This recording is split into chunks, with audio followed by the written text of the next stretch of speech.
your Grid Legends frame rate only limited to 40 FPS?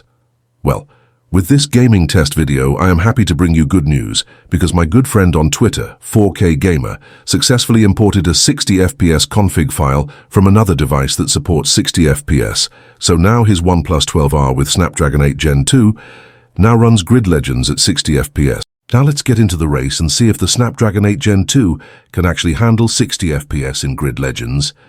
Let's go. So far, the Snapdragon 8 Gen 2 seems to be handling 60 FPS in Grid Legends spectacularly, with little dip to 56 FPS occasionally.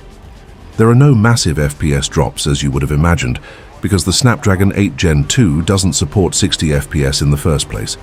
So with these impressive results, you must be asking yourselves, why isn't 60 FPS unlocked on the Snapdragon 8 Gen 2? To be completely honest with you, I have no clue either. I don't know who makes these decisions, but it seems to me they have zero clue what they are doing at all. Because as you can see, the Snapdragon 8 Gen 2 is doing a wonderful job running the game at 60 FPS with no massive frame drops whatsoever. Now you have to also question the minimum requirement for this game, which is absolutely absurd.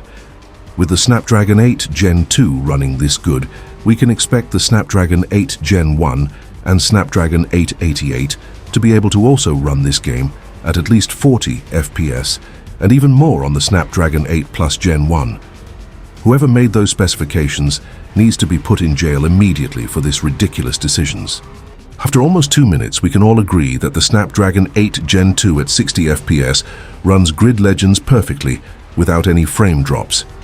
If this video hits 50 likes, I will make another video on how my good friend 4K Gamer made it possible for the Snapdragon 8 Gen 2 to play at 60 FPS. Now let's see who takes the cake in this race. See you at the end.